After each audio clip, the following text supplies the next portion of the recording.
How you doing? I'm great, Lindsay. How are you doing? Oh, I am doing really, really well. Can I tell you, I have just started doing powerlifting. Do you know what that is? Yes. I'm obsessed. I've been at it now about 7 weeks, and I hit a PR, a personal record for my deadlift yesterday. Uh-huh. My when I first started, my maximum lift was 125 pounds, and now it's 55 pounds. Amazing. So I can lift 30 more pounds than I could 7 weeks ago, and I'm pretty psyched about that. That's fantastic. 7 weeks. 7 weeks is not a long period of time. So that's well done. Bravo Right? you. I'll take it. I'll take it. Is there something that you're like super nerdy about these days? Oh, I am super nerdy about this new offer that I have. I call it Produce Like a Producer. And it's basically telling people how to approach their social media the same way they do television. And first, it was just like, well, this is what I've done for my social media to make it easier to do. So I'm gifting this information to other Yeah. people.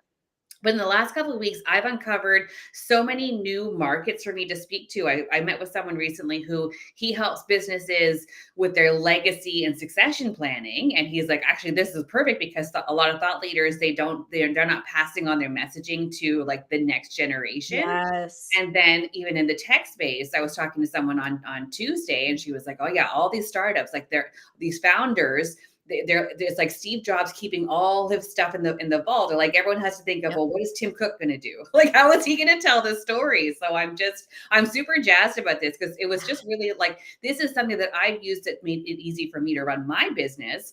But now I'm seeing that it translates to businesses of all sizes. So I'm very excited about that. I love that. So I actually, because I was digging around your website again today before we went live, and I also want to talk about some of the events you have coming up because they look badass.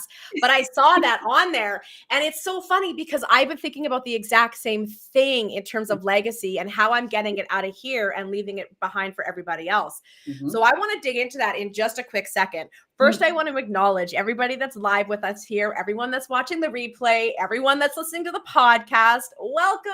Welcome. This is our newest series called Behind the Biz Fireside Chats. I'm Lindsay Johnson, aka the Radical Connector. Welcome back, and welcome to those who are new. If you don't know me yet, you're going to soon learn that I am a super nerd for all things entrepreneurship, visibility, marketing, sales, and things like leaving a legacy, getting your brilliance into the world. The most important thing for me is working less and playing more. That's why the podcast is called Work Less, Play More. And today we're going to be talking with Tara McEwen, who you just heard from. We're going to have an amazing conversation. I'm going to read Tara's bio because it is fan-freaking-tastic. I'm so excited to have you here today. Friends, Tara is the founder of McEwen Media. She's an award-winning producer and media consultant who teaches business owners and thought leaders how to elevate their media and messaging. She believes everyone has a story worth telling. And all they need is the right skills and the guidance to tell it effectively and to a broader audience. She lives in Toronto with her rescue dog, Pearl. Welcome to the show officially. Thank you, Lindsay. And I want to say, speaking of pearls, what are you excited? What pearls are you excited to share with us today? Oh, so many of the pearls are in the bio. So I think the biggest mistake or misconception that people have is how to speak to an audience. I keep correcting people with, thinking in terms of, well, I have this one avatar, but when you're speaking to people like on a platform like we are today, we are speaking to the masses. So a lot of businesses, they know how to do niche casting, but there's so much more freedom and flexibility when you move into broadcasting. When you think in terms of, well, I'm now a television show, I am speaking to everyone. Your storytelling is a little bit different, but it just means it's more personal, it's more internal, so that the skill set is a little bit different. So that's definitely a pearl. My dog actually came home from daycare. She heard her name called. I'm sitting back here getting her very loud leash off. Ears are perking up. But yeah, to me, understanding the audience and actually how to connect with an audience in a TV sense is kind of the biggest nugget that I give with my clients, because it's very unnerving speaking to people who aren't in the room. But that was when I produced on the Marilyn Dennis show, that was the piece of advice that we gave every single expert. We're like, there are people in the studio, they might not laugh at your jokes, but the people watching at home do. So you are speaking to the people who are watching at home. It's just a bit of a mindset shift, but once you do, it changes your energy, it changes your messaging, it changes everything. And I think that's for a lot of businesses that are struggling with standing out. in the digital landscape, understanding how to speak to an audience effectively can unlock so much. Yes. Well, and that's such a great way to jump us off into this idea of how do you understand the way that you're speaking to different audiences, Yeah. right? There are so many entrepreneurs who they want to leverage things like video marketing or being on YouTube or having a podcast, whatever, right? Mhm. Creating a course. But it seems across the board that they're all saying the same thing. It feels Mhm. weird talking to a camera and talking to nobody, Yeah. right? So for yourself, how did you make that shift from, because you were a producer for the Marilyn Dennis show, but were you ever doing on-camera work? I was accidentally on camera a couple of times. So we would do behind the scenes, like producer challenges every so Yeah. often. So I would volunteer for stuff like that. So there was one time we had a garden growing challenge. One time we had a belly Ooh. fat challenge. Another time we did a dating show. I volunteered for all of these things. So showing up just kind of as myself, reacting to something that the show had created, that was easy for me. But I think because as a producer, I associated those on camera appearances with me performing a role, right? I'm in service to the show. I Yeah. know how to be present in this space. When I was an entrepreneur and then stepping into the spotlight of being the spokesperson for my own business, that was like so many blocks. I just could not wrap my head around how it's the idea of claiming an expertise, right? Turning on a camera, saying what I have to say about this topic is so freaking interesting. Y'all need to stop scrolling and listen to it. Mhm. That was a huge leap because I'm used to using those skills for other people. Using them for myself was very, very different. So, and challenging. So I really just did it gradually. I started with just, and it was talking to people who weren't in the room. So I Yeah. think because, in the pandemic, having to figure out how to do Zoom, and doing job interviews, that was kind of like a really, really slow and gradual space. So Yeah. actually the first offering that I had for McEwen Media was a simple online course on how to look better on Zoom. And it was just simply understanding lighting, understanding your background, understanding camera angles. And I think that was my first exercise in helping myself look better on Yeah. screen. And then also a practice of taking something that I know out of my brain and making it accessible to the public. Yeah. And just that awareness of, oh, this information is actually going to help a lot of people. And like we're heading into the 5-year anniversary of the pandemic, it can still help a lot of people. I'm still showing up in networking meetings, wanting to fix everyone's camera angles and lighting and background. So that was the first hint of what I have to say is actually really, really important. So I have to figure out how to get comfortable with this. Yeah. So what the course was one thing. And then I just started sharing slowly on social media, figuring out how to script, how to speak to a camera, and also the discipline of thought. How can I keep my messaging to 1 Yeah. minute? Because that is what the universal, like a story, Yes. reels, you want to keep your ideas to 60 seconds. So that was where more of my producer storytelling skills. So the more I was basically my own client for a really long time. Yeah. So some of the early, if I can keep going, Yeah. yeah. Or do you want to interrupt? No, you go ahead. Some of I the need to get a notepad and like keep all these ideas down. Like, I need a pen. Where's a pen? you can watch the replay and take notes. Well, one of the early tricks that I learned and that I still give to advice for people when they're just getting started, Instagram stories are the most forgiving place because your stories disappear after 24 hours. Yeah. So if you're terrible, you don't have to live with them for very long. But at that point, you're just getting used to taking something from your brain, putting it into a camera, sharing it with an audience, and just getting comfortable with what that feels like. So then it just snowballed from there. And really, it wasn't so much about the audience reaction and seeing what's trending, seeing what other people are doing. It was really getting connected with what information is coming to the surface. Yeah. Now I'm getting really comfortable with sharing this information, and there's just a wealth of information that I want to share. How can I just keep allowing that? So really that's how I continue to approach my thought leadership today. We mentioned earlier, so many courses and businesses are saying the same things. That is marketing mistake number one, looking out at what your competition is doing, looking out at what's trending and what other people are saying. If you're doing that, you're just going to end up sounding like everyone else. But if you turn inward and ask, well, what specialized knowledge do I have to share that is very, very useful? It's because it's coming from within, it's going to have your personal stamp on it. It's going to have your experience, your personal point of view. So you're automatically sounding different from everyone else because it's you. It's coming from within. So once I mastered, getting really comfortable on Instagram, especially stories and reels, that was when I moved into doing more streaming. So there's a partner. Hang on, Tara. I have to interrupt you. I have so many notes that I want us to dive into. And I'm like, I just got to interrupt because I can see that you have so much information. Like, wait. I'm going to write a note for the streaming. Okay. Because I do want us to pick that up. Yeah.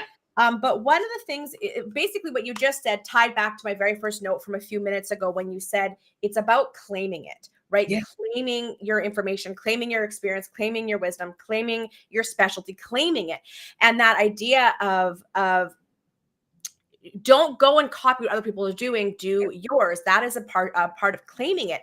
But that also really speaks to, I know that a lot of folks, especially when they have that sort of thought leadership, their proprietary systems and processes, they get really nervous about sharing it because they get nervous of people stealing it. Yeah. And people will literally rip off your content, rip off, your things. It happens all the time. You friends, it's been happening forever. So I think that's the first understanding is it's probably going to happen. It happens all the time. If you got something we're saying, someone's going to rip it off. It's just what it is.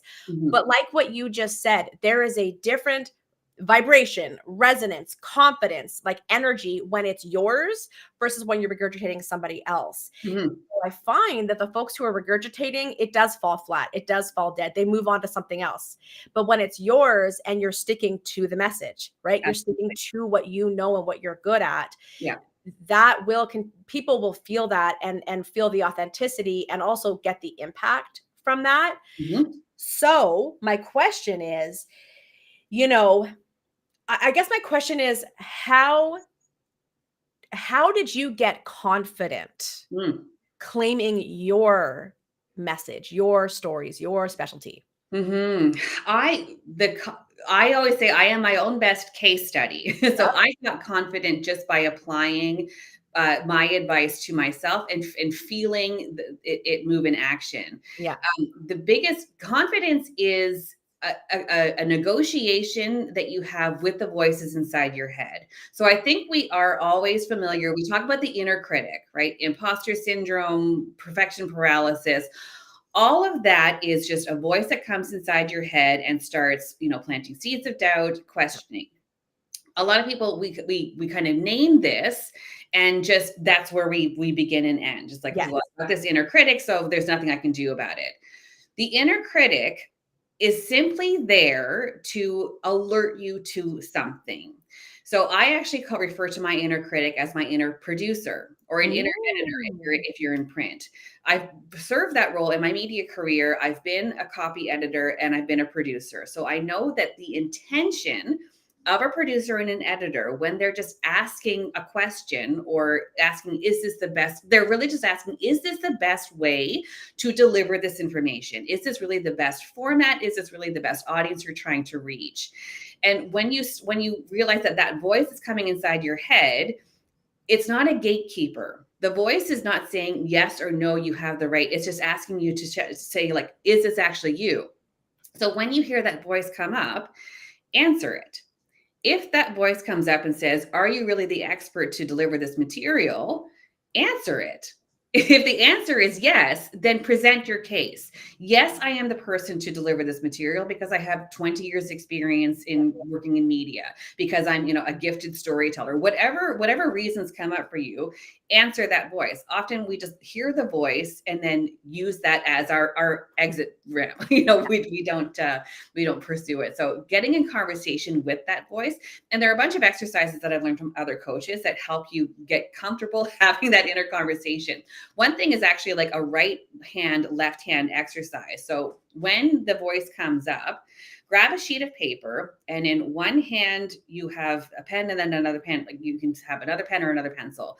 But the idea is that, and I can't remember if it was right, is the logical side of the brain. So that is where the critic is coming through. That is where the voice is asking, like, is this actually the right direction?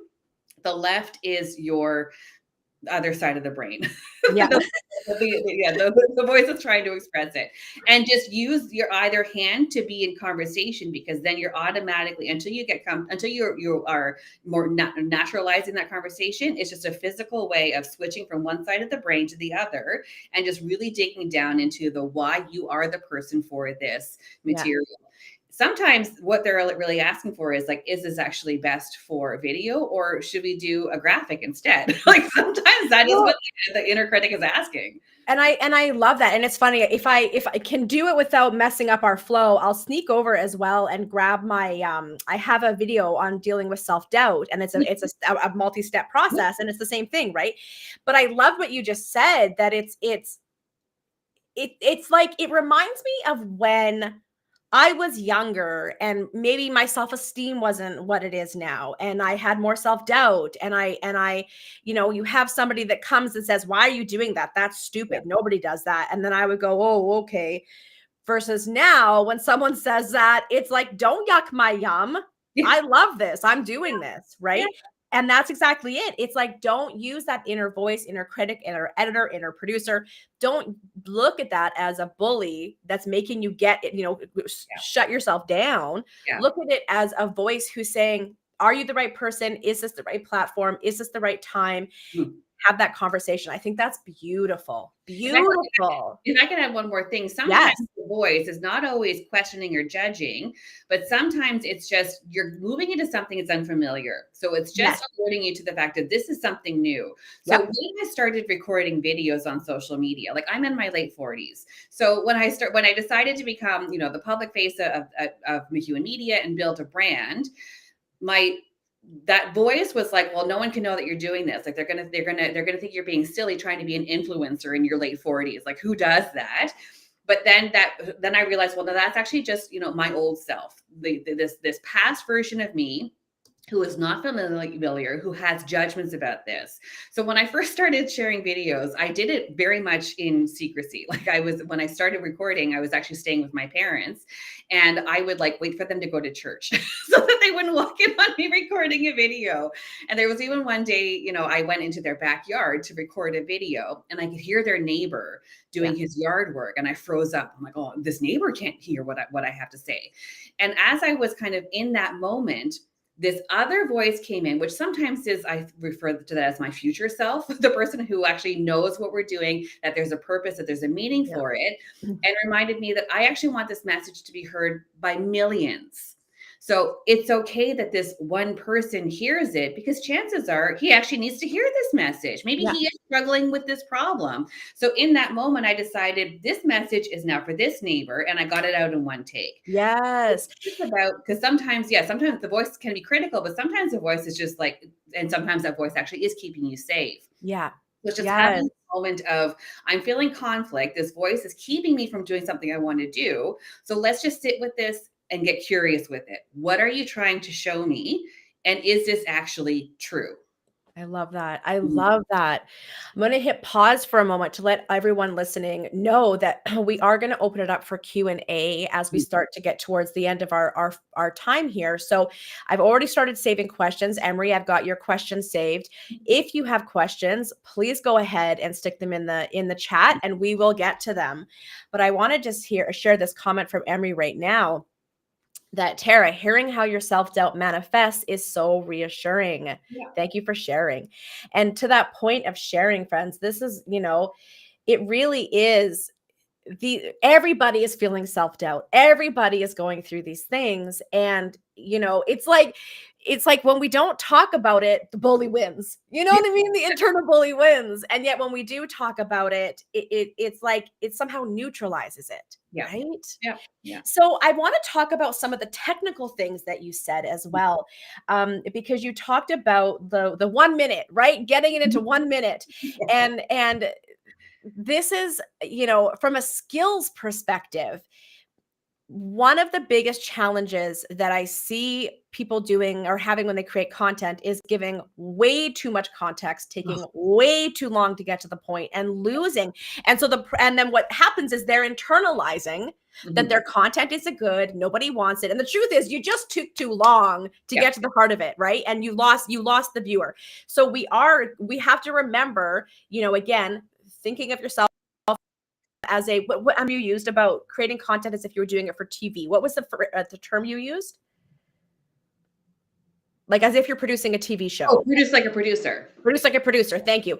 We have to remember our content is not for us. It's for others. So we have to play the game of the platform, and we have to be in the mindset of the user, right? And so we got to get to it. So tell me for yourself, as a person who is now creating your own content in this world, how did you get over that need to give context and instead of just getting right into it?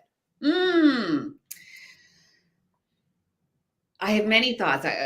So one thing, whenever I struggle with getting the words out, I know it's because I'm burying the lead. So that's another TV and writing term. So burying the lead just means that the purpose of what you want to say, you're backing into it. If you're backing into it, you've lost your audience, but then also you as a communicator, you're setting yourself up to fail because now your brain is looking for the message.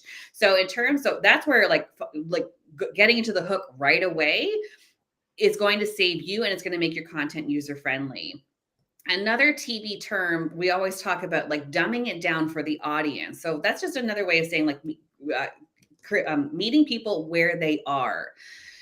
You are sitting with this idea and this information your entire life. So the full brunt of what you want to share feels natural and normal to you, and you understand it. Your audience is hearing it for the first time. So you have to then go back to, well, this is the entry point that I have for you, and I'm going to now guide you this way. Dumbing down content is the hardest thing for really smart people to do. It's why in the course of my career, I've worked with a lot of medical professionals and financial professionals, because they're very, very complex systems, but there is a way, but like health and money affect our daily lives all the time. So it's just about connecting with, well, what is the everyday problem that people are dealing with, and how can I help them work through that?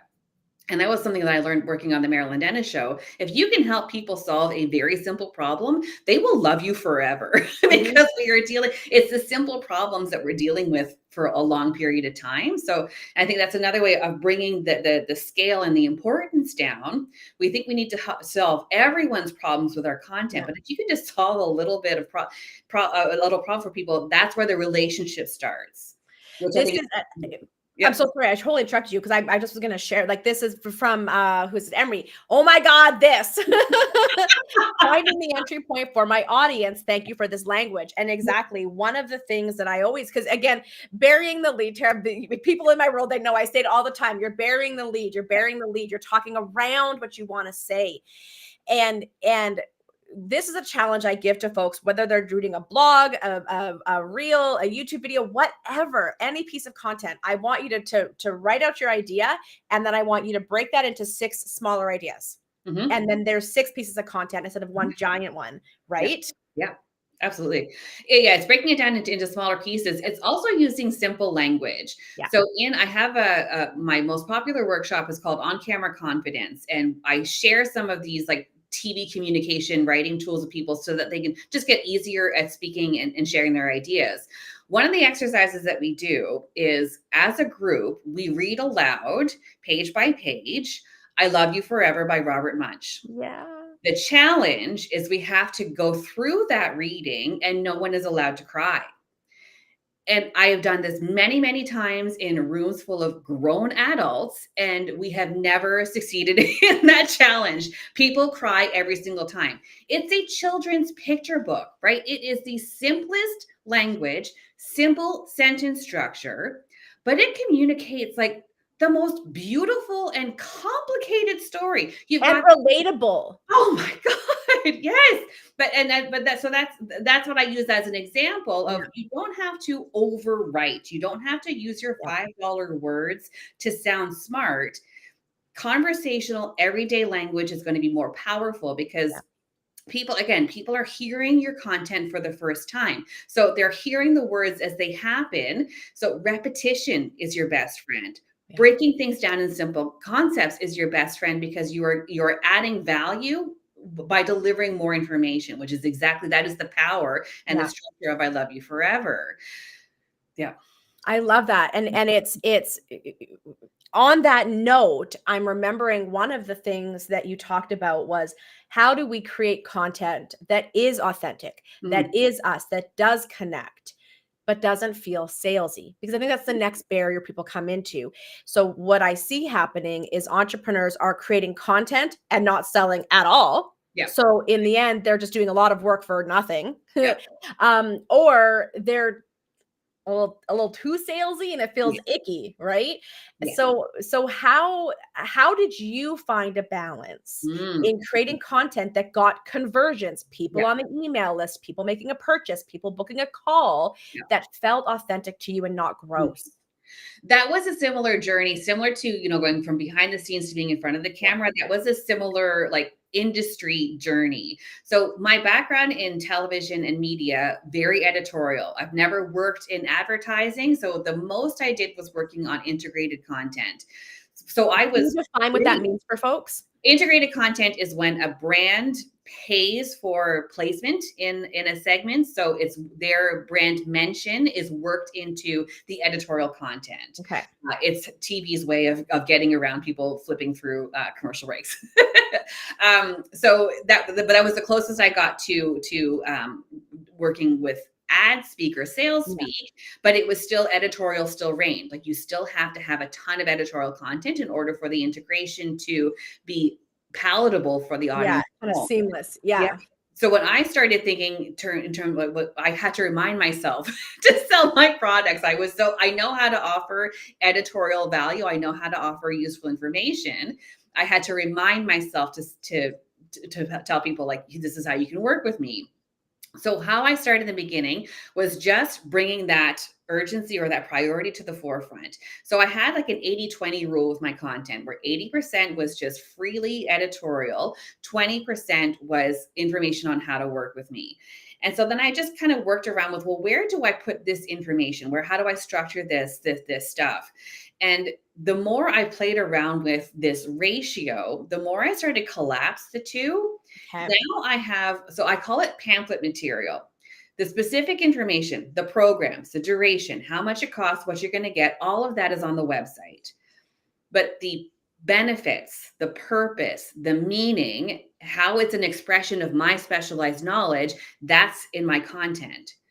So I've just kind of collapsed these when it's information, when it's editorial and when it's sales, because now when I incorporate the journey to the website, to me, sales is just more information. Yeah. Mm-hmm. Oh, sorry. Did I cut you off there? I do have so the anecdote, the way that I'm able to structure, because you had mentioned earlier about, sharing too much and losing your IP or losing value. That is a real fear that especially service providers and coaches live with.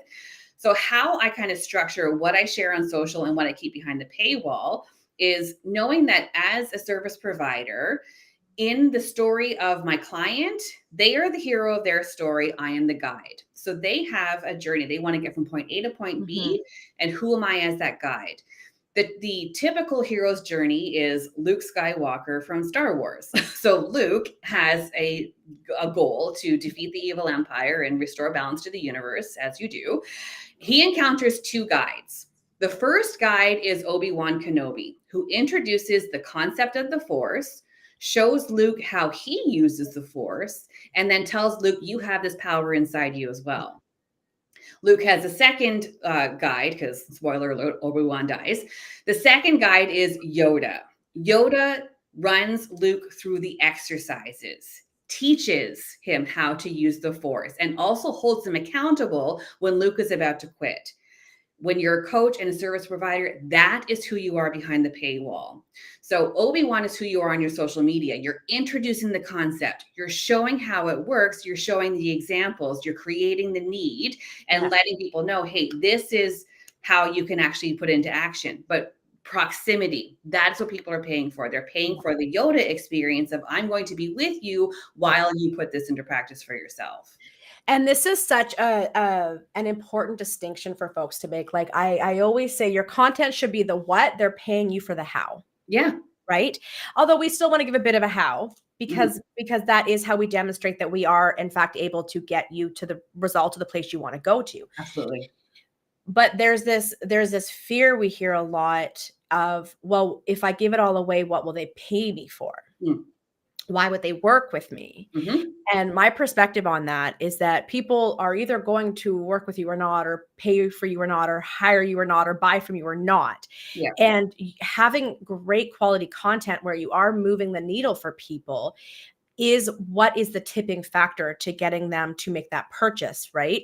Yeah. And the folks that were never going to. Yeah. And the folks that were, this is helping tip the needle to go, yep, now is the time, right? So you had said something too earlier. I don't remember what it was exactly. I don't know. What was that?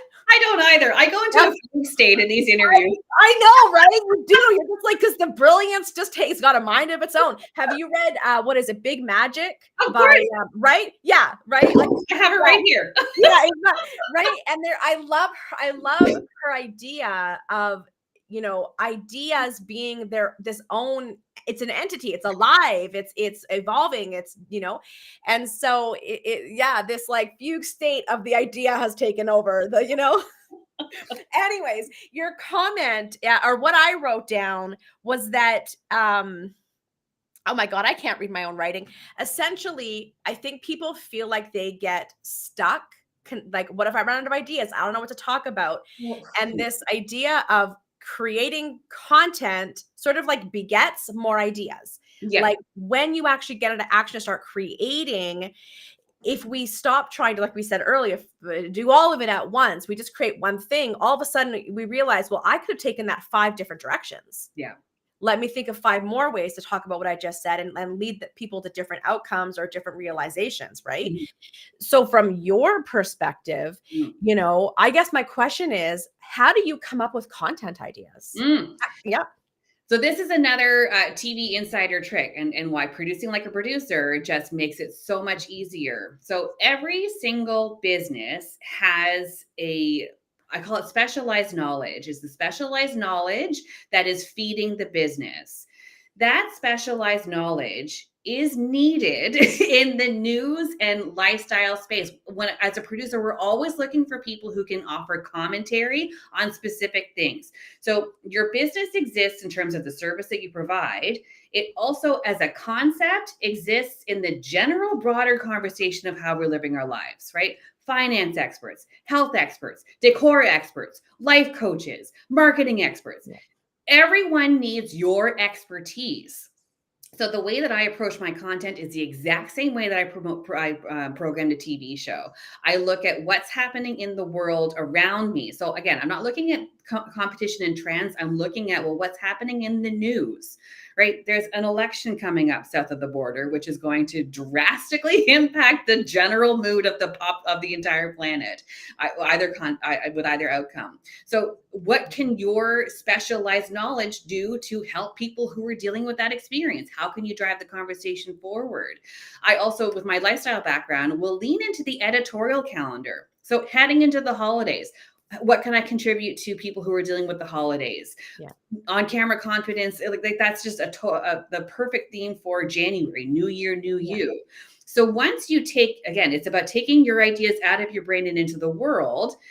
It's attaching, how can I drive the conversation forward? The world is constantly giving you ideas and you're just putting your stamp on it. So that's where it's, again, in terms of big magic, connecting my ideas that are floating around in my brain to the ideas that are out in the broader public floating around, and just finding ways to put my stamp on things. Yeah. I'm never lost for ideas when I connect that way. Well, and that's very much like a PR perspective too, right? A public relations perspective is the there's what you want to talk about, and then there's what the general public is talking about. Yeah. And let's make sure that we align those things together, right? So I'd love to head into the Q&A portion of the day. First, we've got a couple little comments I wanted to share from Emery. The Yoda experience, wow, in all caps. Yes, that's such a great way of putting that. Yeah. Another comment from Emery. I feel like you're giving me permission to do things I've been trying not to do. This is completely changing the game. So some of the questions that we've got so far, hang on, let me go to my pinned here. So I think this is again from Emery. Yes. Would love to know if Tara recommends beginning with stories and reels before moving into long form. That's right, because we didn't get into that streaming conversation. So let's leverage this question now. Yeah. So that's a great, the 60-second soundbite is a great discipline, especially because Lindsay, you mentioned too about like having a big idea and breaking it down into smaller pieces. So if you get in the habit and practice of communicating your idea in 30 to 60-second chunks, you're now training yourself to deliver those 30 to 60-second chunks in the context of a live stream or an interview. So when you're in a podcast, when you're on TV doing an interview, or you're doing a live stream, you already have the discipline of speaking in these short sound bites. So when you get the raw materials or when you get the interview, you can now scrub through and grab those 30 to 60 bites. Like that is my entire approach to social media is packaging my personal live streams. And honestly, it saves me so much time. I am present on all of my platforms every single day. And I think I maybe put like 2 to 3 days worth of work for an entire month to get all that content out. It is such a huge time saver. Yeah. I think it was building that discipline of the 60-second clip before I can, and then bringing that into interviews. So in terms of the question of, do you recommend people start with that then before long form? Like, yeah, I think, I'm going to offer my perspective because I'm actually kind of realizing that my perspective is a little bit different, but that's because my approach to content is different. I started with YouTube and I started with a podcast before Reels, before TikTok, right? Because those didn't exist yet, right? Mm-hmm. And so if you're somebody who finds content creation easier in long form style, you can start with that because I find that easier. And then what I'm focused on and we'll be doing more of is repurposing my content into small 1-minute reels. Now, why I like that is I don't have to come up with original ideas. I can just share those snippets from my content. It also gets you really good at being more succinct in your long form content. Right. So I kind of my response would be, what way excites you and what way feels most natural for you. And don't think that you need anyone to give you permission to do whatever you want to do. Content is a wild, wild west. Yeah. Right. Yeah. But I do like what you said about starting with stories is a great way to get comfortable. Just open up your stories and talk about your day. Talk about what you're thinking about, Yeah, brilliant. All right, from Emery here, I would love some examples of how to decipher between the what versus the how, Obi-Wan versus Yoda. So maybe, Tara, you could take an example of one of your own Obi-Wan versus Yodas that you've done recently and share that. I mean, to me, the Obi-Wan content is always me sharing, the general rule of thumb that I have for my thought leadership is if I've given a piece of advice 3 times, that's a post. Or if I've given a new piece of advice that I'm really excited for, I share that too. Or if I've given myself advice and I have, and I know that it works, I share that. Yeah. So for me, the distinction with Obi-Wan is I'm sharing stories. I'm giving examples. Yeah. The Yoda is your personal experience. So, I mean, Lindsay, you talked too about some people, if they don't buy in on your content, they're never going to buy in. So for me, my approach is if you can move forward and do what you need to do based just on my Instagram or based just on my social media, wonderful. I'm so glad I could help you. Your need is not strong enough for the Yoda experience. Like, again, Luke Skywalker, Obi-Wan dies. So his need is strong enough to go and seek out Yoda. Yeah. So that's even my approach with the sale. So I don't follow like a traditional funnel. Yeah. Where if you're done, if you sign up for a lead or item and you don't sign up in 3 months, you're dead to You're me. off the list. Yeah.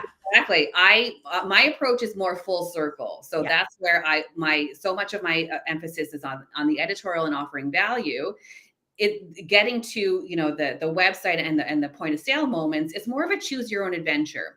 So whenever you are ready, whenever your need is strong enough that you decide you need the Yoda experience, you know where to find it. That's how I approach the sales tactic. So I've had clients who they sign in the room.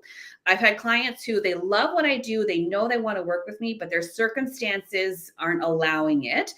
And then like 6 months, 9 months, a year later, that's when they sign up. I'm like, fine, I've been here the whole time. Whenever you're ready, you're good to go.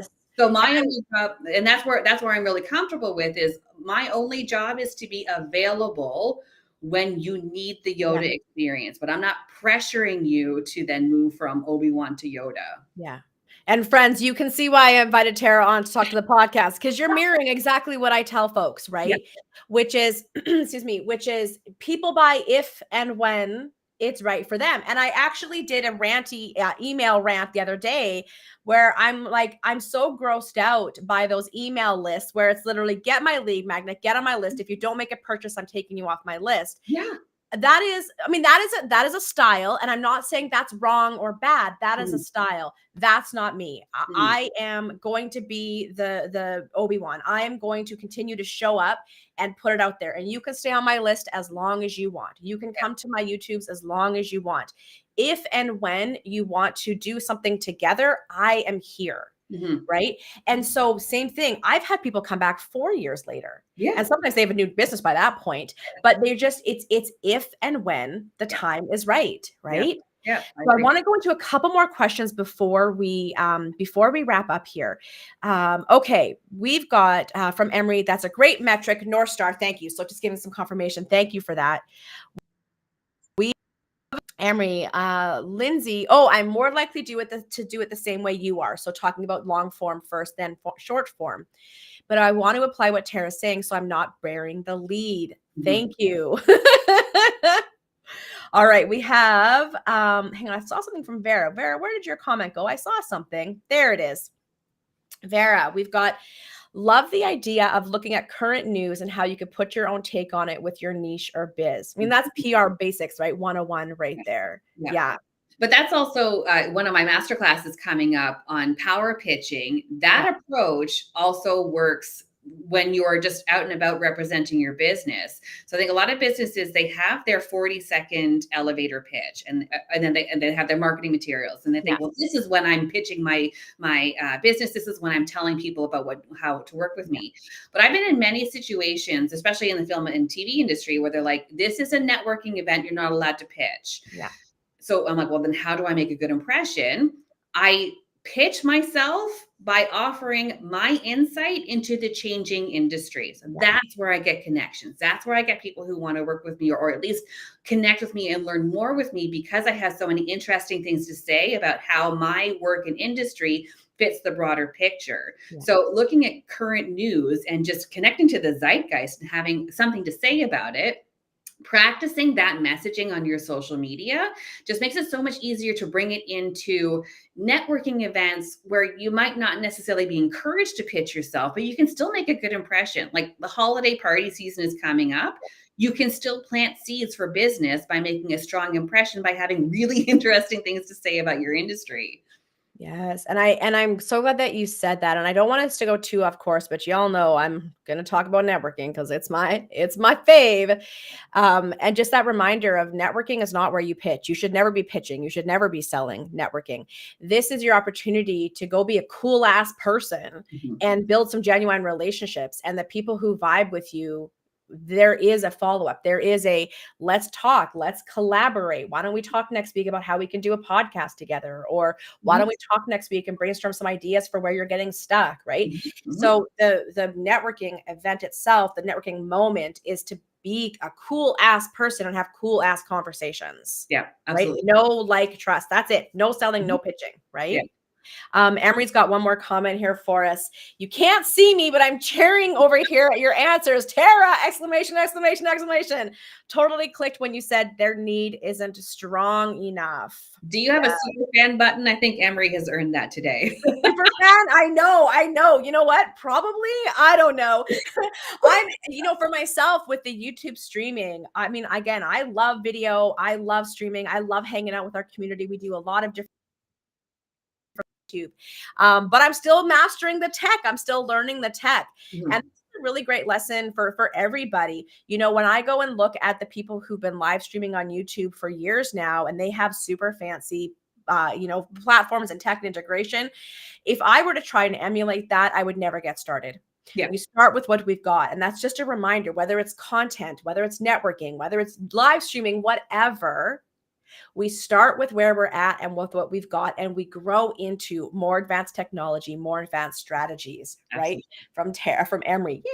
Official super fan. So friends, if you've been noticing, I've been sharing in the comments different links and things. I just shared the link to Tara's masterclasses, so you can go check that out. I've been sharing as well their confidence on camera challenge. So here that is again. You can come and grab my ick-free sales scripts if you are wanting to do more connecting, more networking, more speaking, but you want to learn how to sell yourself or your offerings in a way that doesn't feel gross. Go grab my ick-free sales scripts. I'm going to share a couple of more links here before we officially get wrapped up.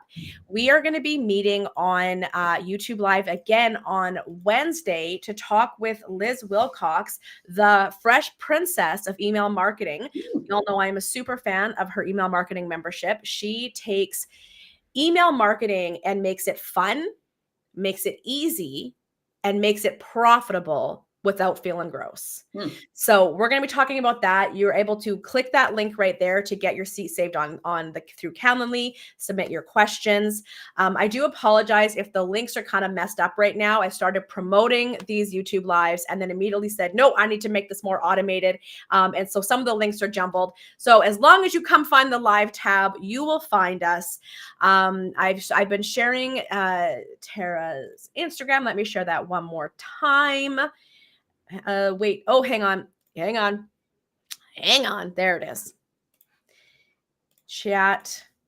That is all I'm going to share for right now. If you head over to my website, I am slowly but surely getting a fun stuff section up where I'm going to be adding in all the lives and all the things you can come to, all the blogs and the YouTubes and the podcasts and the fun things. So there's the link to come get the latest on that. In the meantime, Tara, I love to finish up all of our questions or all of our podcast interviews Lindsay, asking a very simple question. The name of the podcast is Work Less, Play More. And I would love for you to fill in the blanks. Work less, blank more. Work less, inspire more.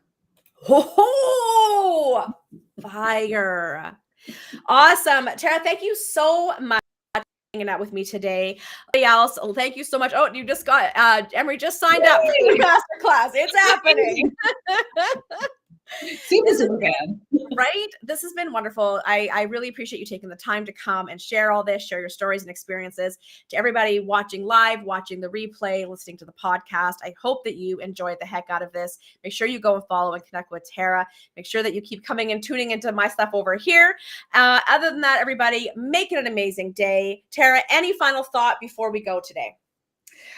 This was such an amazing, I love when podcast interviews are just fun and vibrant and just show how like a free exchange of ideas is what audiences are looking for.